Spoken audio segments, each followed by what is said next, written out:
Les murs respiraient. Je les percevais exhaler des flux tièdes de particules luminescentes, comme si la chambre des codes se souvenait encore du passage des progéniteurs. Les glyphes ondulaient sur les parois, s'imbriquant et se séparant à chaque battement de mon cœur. Ma respiration résonnait dans la vaste nef hermétique, un écho fragile parmi les pulsations gravitiques de la station graine. J'avais attendu ce moment pendant 100 cycles de service, conservant la clé fractale près de ma peau, la craignant presque. Pourtant, depuis que j'avais senti l'appel de l'artefact, mon sommeil était devenu translucide, traversé d'images d'univers renversés. Je m'approchais du noyau. Une sphère suspendue dans des champs d'induction, couverte de micro-fractures qui se refermaient aussitôt qu'on les remarquait. Au centre, une lumière palpitait, froide et lente, rythmée sur un motif impossible à prédire. Chaque pulsation semblait effacer puis réécrire la matière autour d'elle. Les consoles dormantes s'allumèrent d'elles-mêmes, reconnaissant mon empreinte neuronale. J'étais le dernier technomancien autorisé à pénétrer ici, je sentis le poids de ma lignée graviter dans ma nuque. La clé fractale vibra contre ma paume. Je la glissai dans la fente du socle. Un souffle presque organique monta du sol, comme si la station inspirait à travers moi. Les symboles se mirent à tourbillonner sur la surface de la sphère, dessinant un réseau de connexions entrelacées. Puis, sans avertissement, la réalité chancela. Les ailerons de stase, enclenchés depuis des siècles, frémirent à la limite de leur amplitude. Un chuintement parcourut la coque, et la lumière se déforma, se plissant autour d'un point invisible. Je vis la faille avant même qu'elle ne s'ouvre totalement. Un filament noir se tordit derrière la sphère, aspirant les reflets environnants. L'air vibra en harmonique discordante. Je crus d'abord qu'il s'agissait d'un dysfonctionnement du noyau, mais la présence que je sentis n'avait rien de mécanique. Les données se dévissèrent de mes interfaces mentales, mon esprit fut envahi d'un flux étranger, une géométrie consciente. Des souvenirs qui n'étaient pas les miens me traversèrent silhouettes translucides, architectures impossibles suspendues dans des soleils gelés. Puis elle parla. Pas avec des mots, mais en courbes, en changement de fréquence que mon cerveau traduisit comme une voix immobile. Gractor, gardien des codes, répétition de chair et de pensée. Tu tends la main vers la fracture. Pourquoi? J'étais trop fasciné pour répondre. Mes instruments intérieurs hurlaient, signalaient des pertes de cohérence dans les trames temporelles locales. Pourtant, au lieu de m'en éloigner, je fis un pas. Je veux comprendre, dis-je enfin. Depuis des générations, on nous a enseigné d'entretenir vos scripts, sans jamais savoir qui vous étiez. L'artefact me répond. Je suppose que vous êtes ce qu'il restait d'eux. L'onde vibra plus fort, s'élargissant jusqu'à m'envelopper. Une silhouette se forma dans la brume de photons, d'abord floue, puis d'une précision dérangeante, une structure fractale, mouvante, chaque segment contenant des milliers d'autres formes à l'intérieur. C'était une entité vivante de calcul. Je suis mémoire et oubli. Fragment des progéniteurs, oui. Mais ton geste m'a réveillé avant l'heure. J'aurais voulu couper la liaison, mais la clé fractale était déjà fondue dans la surface du socle, comme absorbée. Je sentis un vertige. Des souvenirs que je n'avais pas vécus s'imposaient, étrangers et pourtant familiers, la naissance des premières sphères stellaires, la création des couloirs dimensionnels, puis la chute, un réseau de mondes qui s'éteignait à tour de rôle. La voix poursuivit, ce que tu as ouvert, gardien, n'est pas un portail. C'est une blessure. Sous la trame de ton univers sommeillent des versions effacées de toi-même. Je regardais la faille s'élargir encore.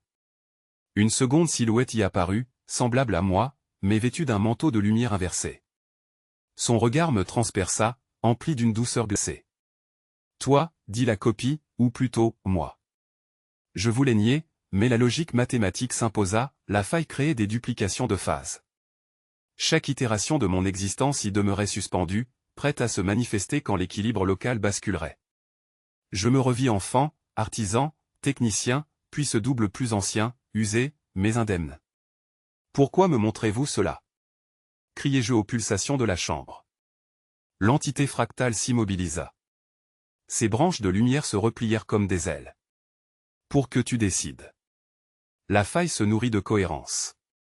Si tu la refermes, la civilisation que tu sers sera effacée de toutes les trames. Si tu l'entretiens, d'autres réalités surgiront, mais toi, tu n'y existeras plus. Je sentis l'air vibrer autour de moi lorsque, derrière les murs translucides, résonna la psalmodie du rituel ancien. Des voix filtrées par le temps appelaient les noms que plus personne n'avait le droit de prononcer. L'entité recula, comme pour me laisser place, et je vis les glyphes ancestraux s'animer au sol, écrire d'eux-mêmes la prophétie oubliée, quand l'éclat du noyau cédera, celui qui porte la mémoire devra choisir entre le monde et sa propre trame. Au centre du cercle lumineux reposait l'objet sacré, une sphère de corail quantique scellée dans des couches de verre psionique. Le Conseil des Anciens, figé dans son champ d'hibernation cosmique, venait de s'éveiller. Leur silhouette floue tremblait sous l'effort d'une conscience trop longtemps contenue. L'un d'eux, au visage tissé de lumière, la lumière m'a avalé tout entier. Je n'ai pas senti la chaleur, ni la brûlure, seulement la pression douce d'un flot d'informations effleurant chaque fibre de mon esprit. Quand j'ai rouvert les yeux, la chambre des codes se pliait autour de moi comme si l'espace lui-même hésitait à me contenir. Les murs n'étaient plus mûrs, mais réseaux tremblants de données en suspension, faits de filaments lucides vibrant au rythme des pulsations du corail quantique. L'artefact n'était plus sur le socle. Il me traversait. Je flottais au-dessus du cercle luminescent, incapable de dire si mes pieds touchaient encore la surface. Tout était devenu fluide, gravitation malléable, réalité incertaine. Une voix sans bouche murmura dans mes nerfs, synchronisation à 0,3%. Identité en duplication. Puis le silence, aussi vaste que l'univers, s'ouvrit à l'intérieur de mon crâne. Le cercle se recomposa en spirales de codes qui s'élevaient vers la coupole. Chaque spirale portait des symboles des progéniteurs, mouvant comme des insectes lumineux. L'une d'elles se fixa devant moi, elle prit forme humaine, non, ma forme. J'étais face à moi-même. Mon double se tenait là, identique jusque dans la cicatrice sur le poignet. Nous partagions le même souffle, le même micro-intervalle de pensée.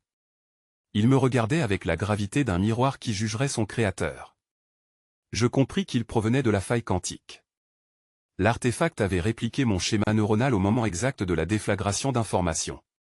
2 gractors maintenant, et une seule trame d'existence à partager.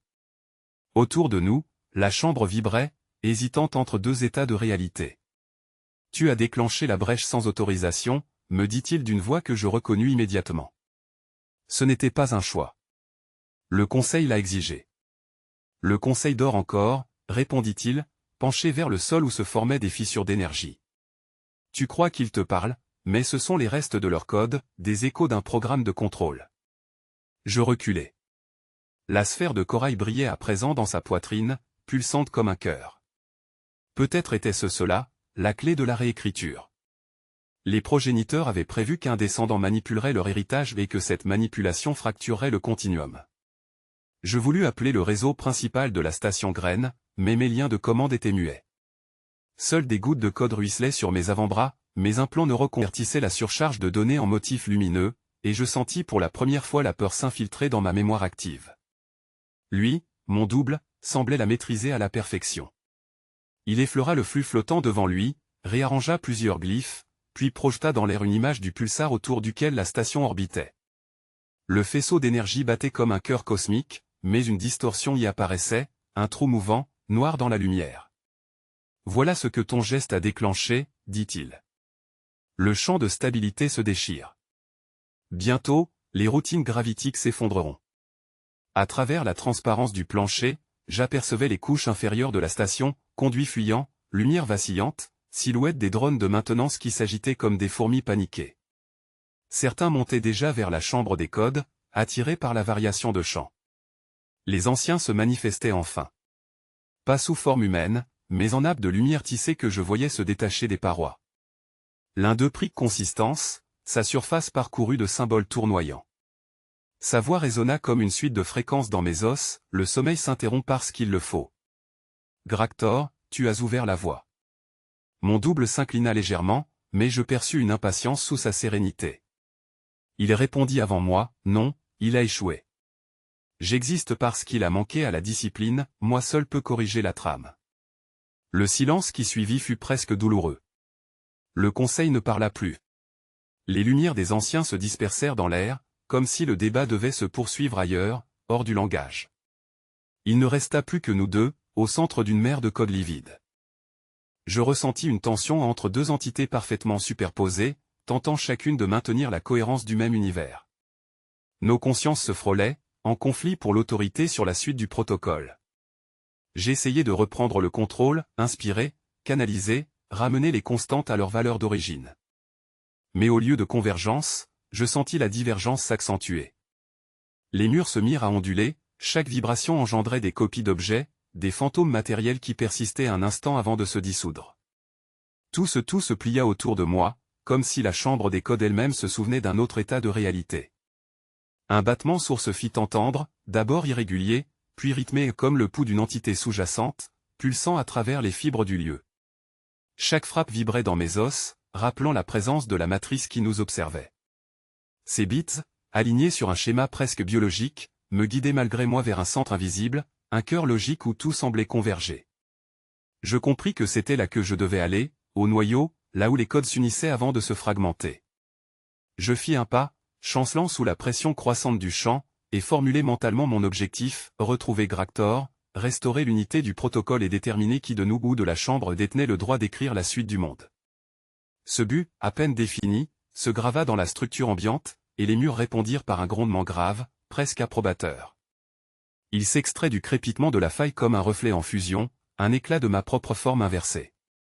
Son visage, le mien, distordu par des interférences de phase. Dans sa paume, je distingue un second artefact, symétrique à celui que je tiens, même modulation énergétique, même structure fractale.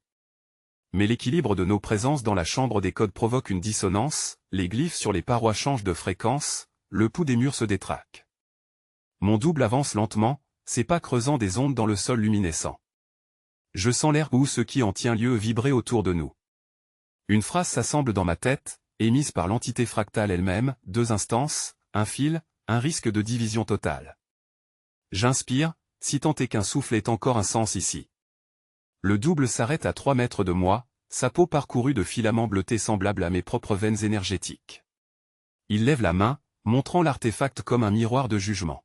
« Tu as déclenché la faille, dis-je, ma voix percutant la matière instable de la pièce. »« Non.